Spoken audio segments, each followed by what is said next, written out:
Hello everyone, আমি দিশা নতুন একটা ভিডিও নিয়ে আবার চলে এসেছি। তো আজকে আমরা আলোচনা করব ডিভোর্সের প্রসিডিওর নিয়ে।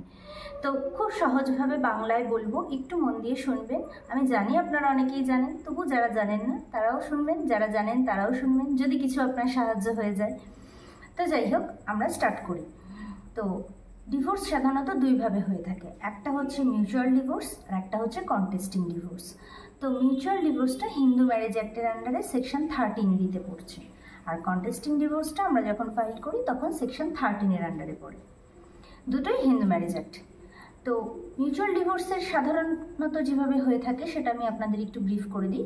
সেটা হচ্ছে দুটো মানুষই যখন মিউচুয়ালি তারা এগ্রি করছে ডিভোর্সের জন্য, তখন সেটা মিউচুয়ালি তারা একটা জয়েন্ট পিটিশনের মাধ্যমে কোর্টকে জানাচ্ছে যে আমরা যে কোনো কারণেই হোক একসাথে আর থাকতে চাইছি না, তো আমরা আর থাকতে পারছি না, আপনার কোর্ট আমাদেরকে ডিভোর্স দিক, ডিভোর্সের ডিগ্রি পাশ করুক কোর্ট।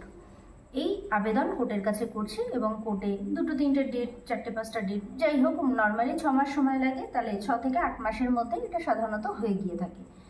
তো যেটা এর মধ্যে ইম্পর্টেন্ট, যেটা কম্পালসারি, সেটা আমি আপনাকে বলে দিই। কোর্ট কিন্তু বেশিরভাগ ক্ষেত্রে রিকনসিলিয়েশন করে।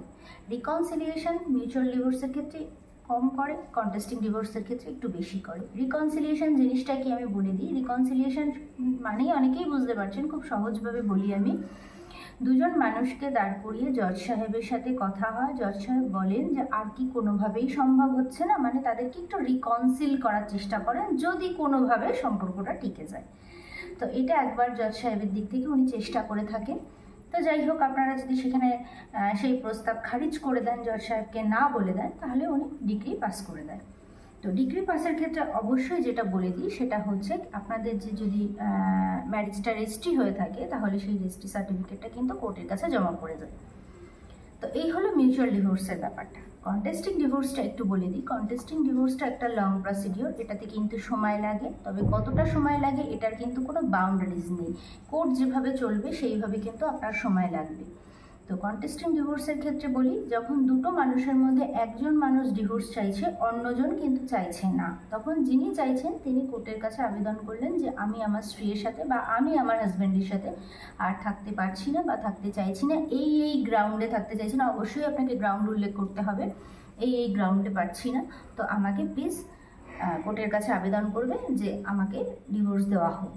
তো কোর্ট সেটাকে বিভিন্নভাবে তার পর্যালোচনা করবে, সাক্ষী হবে, সমস্ত কিছু হয়ে আর্গুমেন্ট হবে, সমস্ত কিছু হওয়ার পরে, এবং এই ক্ষেত্রেও কিন্তু রিকনসিলিয়েশন একটা মোস্ট ইম্পর্টেন্ট পার্ট। এই ক্ষেত্রে কিন্তু জজ সাহেব অনেক সময় আমি দেখেছি নিজস্ব চেম্বারে নিয়ে গিয়েও হাজব্যান্ড ওয়াইফকে বসিয়ে রিকনসিল করার চেষ্টা করে থাকেন।